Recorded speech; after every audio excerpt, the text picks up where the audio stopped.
This facility fed the girls spoiled food every single day. One girl was having serious stomach problems. She went to the director to ask for a normal bowl of rice. The director told her that rotten food never killed anyone. The girl tried to say something more. The director slammed the bowl straight onto the floor. 집에서는 이런 것도 못 얻어먹었으려니 까탈 스럽게. 넌 밥 먹지 마.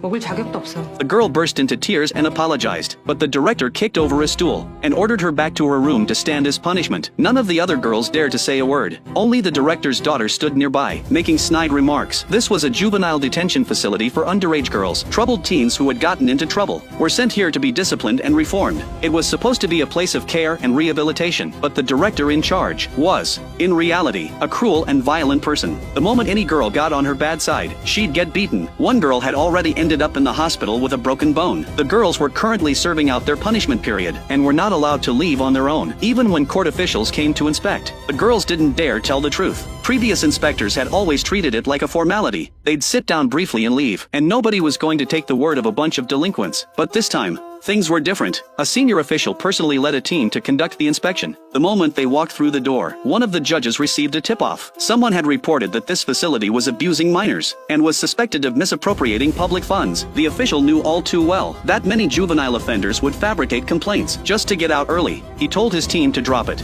then left, but two conscientious judges stayed behind. They began carefully combing through the facility's financial records, and what they found was deeply troubling. They then pulled each girl aside for a private one-on-one conversation. The moment the director found out, she panicked. She was terrified that everything she had done was about to come to light. The girls held nothing back. They told the judges everything that had happened to them. The judges immediately called in the director for a face-to-face confrontation, but the director's story was completely different. She claimed she worked tirelessly every day cooking and caring for these girls, but the girls refused to follow any rules whatsoever. They even had to be bribed with rewards just to eat their meals. 저희 밥 다 먹을 테니까 담배 좀 허락해주면 안 돼요?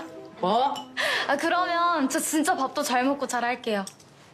됐다 그래라. A girl is about to sell herself for the first time. She's terrified of running into a dangerous man. She almost backs out right at the door. Even with her crew watching her every move, she still wants to bolt. But the moment the door swings open, the client is standing right there. He's wearing glasses, looks harmless enough. The girl lets her guard down just a little, but the second she turns around, the man suddenly pulls out a chain and locks the door. 3 deadbolts. Then, calm as ever, he explains himself. 돈만 들고 튀는 년들이 하도 많아서. The girl's mind starts racing and then it clicks. She decides to flip the script and blackmail him. She quietly digs through his backpack, looking for cash so she can make a run for it. But all she finds is rope and handcuffs, not a single dollar in his wallet. She reaches for her phone to call for help, then catches the man's reflection in the mirror on the wall. That's when it hits her. She's in real danger. The man makes his move. Just as things are about to get horrific, the officers hear the struggle and kick the door in. They take the man down. The girl is safe. Now, this girl? She's actually a juvenile offender, living in a youth detention facility. The day before, 2 judges had come to inspect the place. A group of girls cooked up a lie together, claiming the facility's director had been abusing them. But their habit of bullying a girl named Jess? The judges saw right through it. The director did have something to hide, though she had been quietly dipping into public funds. 실망입니다. 결국 돈 앞에선 장사 없나 봐요. After the judges found the violations, they left with the evidence. Later, when one of them went to visit Jess at the hospital, the full story behind that money finally came out. 그 돈.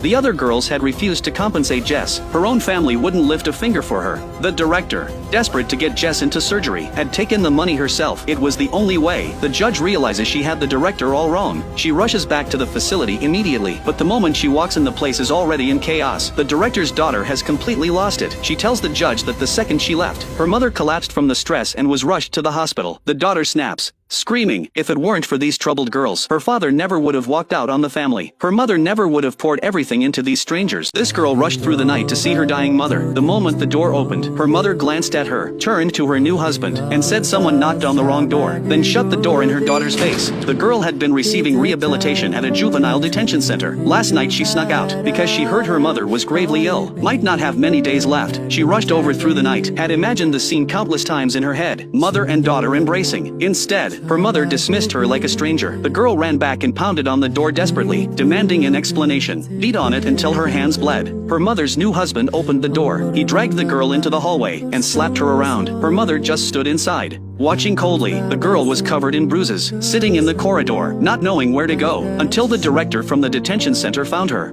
아픔이 아니라 버린 거였어요. 버리려고 거짓말한 거였다고. 씨발, 엄마가 무슨 엄마가 The girl, who was usually tough and domineering, completely broke down in that moment. She threw herself into the director's arms and cried. She wanted a mother's love too, but for her, that had become a luxury. Passing by a barbecue stand, she saw a family of 3 eating together. She stared at that scene, her eyes full of envy. On the way back, the judge revealed an unexpected truth. The person who reported this rehabilitation facility was the director's own daughter.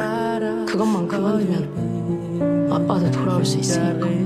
She believed that ever since these juvenile offenders moved in, there had been no peace at home. The director once collapsed and was rushed to the hospital. These juvenile offenders not only didn't worry, but cursed her to die quickly, even celebrated in advance. The daughter's pent-up rage exploded completely. She grabbed an iron rod and drove them all out. The daughter knew this would hurt the girl, but still chose to tell her the truth. When the girl went to confirm with her mother, that's when the opening scene happened. Fortunately, the director's daughter felt guilty and took the initiative to have the judge find the girl. Otherwise, with the girl alone out there, she very likely would have done something extreme. When the director learned the truth, she couldn't accept it at first. She had devoted almost all her time and energy to these juvenile offenders, but never noticed the changes in her own daughter. Everything the daughter did